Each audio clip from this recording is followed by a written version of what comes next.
के मुसलमान हमारे मुसलमान कभी नहीं हो सकते। क्यों रह सकते? जब हिंदू मुसलमान इस देश में नहीं रह सकते तो आखिर बंटवारा क्यों? और जब बंटवारा हो गया तो इस देश में मुसलमान की क्या जगह? मुझे एक बात की, मुसलमान हमारे कभी नहीं हो सकते।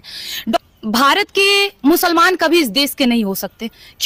क्यों नहीं होंगे? उन्होंने भी आजादी की लड़ाई लड़ी थी। डॉक्टर भीमराव अंबेडकर से ये सवाल करिएगा, क्योंकि आज से 77 साल पहले उन्होंने एक पुस्तक लिखी थी, भारत पाकिस्तान का बंटवारा, जिसमें उन्होंने ये बात क्लियर कह दिया था कि भारत के मुसलमान हमारे मुसलमान कभी नहीं हो सकते, क्योंकि वो भारत को दारुल हर्ब मानते, दारुल इस्लाम नहीं। और दारुल हर्ब का मतलब होता है युद्ध का घर, और दारुल इस्लाम का मतलब होता है इस्लाम का घर। यानी कि जो भारत में मुसलमान है वो इसे दारुल हर्ब मानते। अगर आप सवाल करना चाहते हैं डॉक्टर भीमराव अंबेडकर से करिए। संविधान सिर्फ भीमराव अंबेडकर ने ही नहीं लिखा था। तो उनके पहले पुस्तक पे पहले पेज पर ये भी है, हमारे राम दरबार की तस्वीर भी है, गीता की कसम भी खिलवाई जाती है। इसका भी तो समर्थन करना चाहिए ना आप लोगों को। मैं किसी के विरुद्ध नहीं हूँ, लेकिन हाँ, मेरे कोई विरुद्ध जा रहा है, लगातार जा रहा है, प्राचीन काल से जा रहा है। नहीं जा रहा है तो आपको भी इतिहास बहुत अच्छे से पता होगा सर, कितनी मंदिरें टूटी हैं, कितनी मूर्तियां टूटी हैं, कितने बार हमारे देश को किसके द्वारा लूटा गया है, कुछ भी सच्चाई नहीं छुपी है। अच्छा चलिए, आप एक बात बताइए, क्या केवल मुगलों ने इस देश पे राज किया? सभी ने राज किया। क्या केवल मुगल इस देश के राजा थे? बिल्कुल नहीं। महाराणा प्रताप, छत्रपति शिवाजी, इनका कहाँ जिक्र मिलता है? तो रोका कौन है? आज तो हिंदुत्व के प्रधानमंत्री मोदी जी हैं। आज आए ना सर, तो आज निकले तो है हम जैसी लड़कियां, आज ही तो निकली हैं। आजादी के बाद लगभग आजादी के बाद लगातार 5 बार हमारे देश के शिक्षा मंत्री कौन सर? मुस्लिम थे ना। तो क्या आपको लगता है कि हमारे ग्रंथों में या हमारे पुस्तकों में त्रुटियां नहीं की गई होंगी? की गई है ना। तो आप उसके बाद तो सब हिंदू ही बने। हाँ बिल्कुल, हिंदू बने। किन की बात कर रहे हो आप? अभी ना 2014 से बात कर रहे हो ना? उसके पहले नहीं थी? थी ना सर, वो भी तो हिंदू ही थी। बिल्कुल। वो वैसे वाली हिंदू थी ना, जो ना इधर की ना उधर की। उनको ये नहीं पता कभी कुछ दिन पहले जो टोपी लगा के घूम रहे थे वो आज जनेऊधारी बन गए। कुछ दिन पहले जिनको अपना धर्म नहीं पता था वो आज ब्राह्मण बन गए। यही हिंदू थे सर।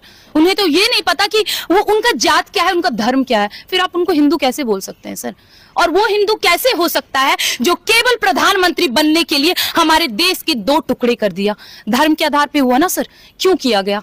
मुझे जवाब दीजिए, आखिर क्यों? अगर वो हिंदू थे तो आप, एक बड़ी अच्छी बात लगती है बार बार, हिंदू मुसलमान करवा रही है बीजेपी, भारतीय जनता पार्टी हिंदू मुसलमान।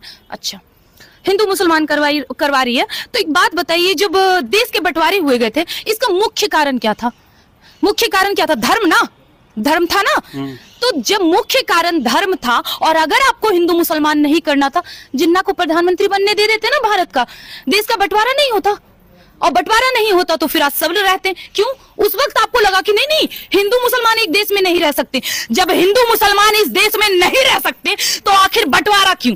और जब बंटवारा हो गया तो इस देश में मुसलमान की क्या जगह? मुझे एक बात बताइए। बंटवारा हो गया, ठीक। बंटवारा के बाद पाकिस्तान की स्थिति है का आज क्या, वो भी देखिए। हाँ, भूखा मर रहा है। लेकिन हिंदुस्तान में सभी धर्म के लोग रह रहे हैं। तो आज हमारा हिंदुस्तान जो है वो पूरी दुनिया में सबसे शक्तिशाली देश है। सर मैं इस बात का आपका पूरी तरह से समर्थन करती हूँ। एक स्थिति बनी थी हमारे देश में, जब पाकिस्तान से लोग आते थे इस देश में, क्यों भाई?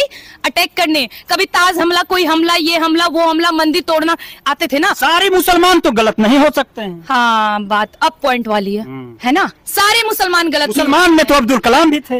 एकदम, अब्दुल कलाम, APJ अब्दुल कलाम थे, और हमारे देश के नहीं थे। अभी आप देश विरोधी मत कह देना हमें। डॉक्टर तारिक फतेह, नाम सुना है ना आपने? वो क्या कहते हैं, कहीं भी पैदा होने वाला व्यक्ति सर्वप्रथम हिंदू ही है। उनका नाम क्या है? डॉक्टर तारिक फतेह।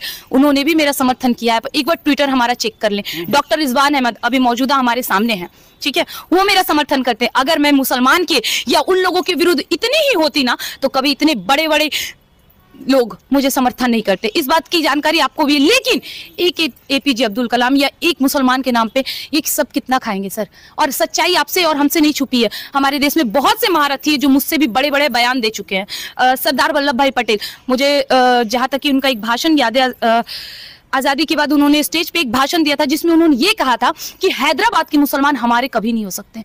डॉक्टर भीमराव अंबेडकर ने भी ऐसी टिप्पणी करी है। क्या सर आप उनके विरुद्ध जाओगे? मैं तो अभी भी यही कहती हूँ, हमारे देश के प्रथम प्रधानमंत्री सरदार वल्लभ भाई पटेल थे। आप मानते हैं? नहीं। क्यों? असली EVM हैक उस वक्त हुआ था। कोई जिक्र करता है? मैं केवल और केवल मुद्दे पे कैसे EVM हैक हुआ था? सर नहीं हुआ, मतलब पूरा पूरा देश सरदार वल्लभ भाई पटेल के समर्थन में था, केवल एक गांधी जी के समर्थन की वजह से नेहरू देश के प्रधानमंत्री बन गए। ये हुआ था या नहीं? पटेल जी ने क्यों नहीं विद्रोह किया? क्यों नहीं किया? क्योंकि गांधी जी का इज्जत करते थे सर, बापू थे हमारे देश के, राष्ट्रपिता थे।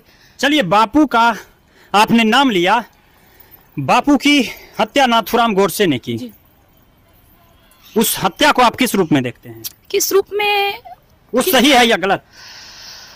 देखिए, अब क्या ही गए हैं हम, सही गलत तो किसी का भी जान लेना हमारे हाथ में नहीं है, लेकिन मेरा ये मानना है देश हित और धर्म हित में उठाया हुआ हर एक कदम सही है, जिस तरह से प्रभु श्री राम ने किया था। बिल्कुल बिल्कुल। अच्छा, चलिए, आपके नजर में आज तक के जितने भी प्रधानमंत्री बने उनमें सबसे अच्छा बेस्ट कौन?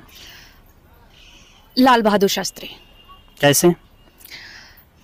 आपने कभी सोचा है कि आप अभी भी देखते हैं कि देश की प्रधानमंत्री छोड़िए ना, एक मुखिया भी बन जाता है तो 4 व्हीलर से नहीं उतरता।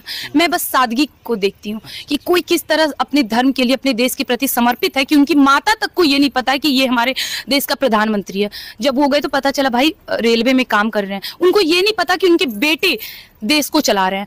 तो ऐसे सादगी को निभाने वाले जो अपने देश धर्म के हित में सोचते हैं, जिनको किसी से मतलब नहीं, लेकिन उनको न जाने कैसे कहां से सच्चाई पता है सर, मरवा दिया गया। और आज तक ये गोपनीय है, ये आज तक बात गुप्त है कि आखिर उनकी मृत्यु हुई कैसे।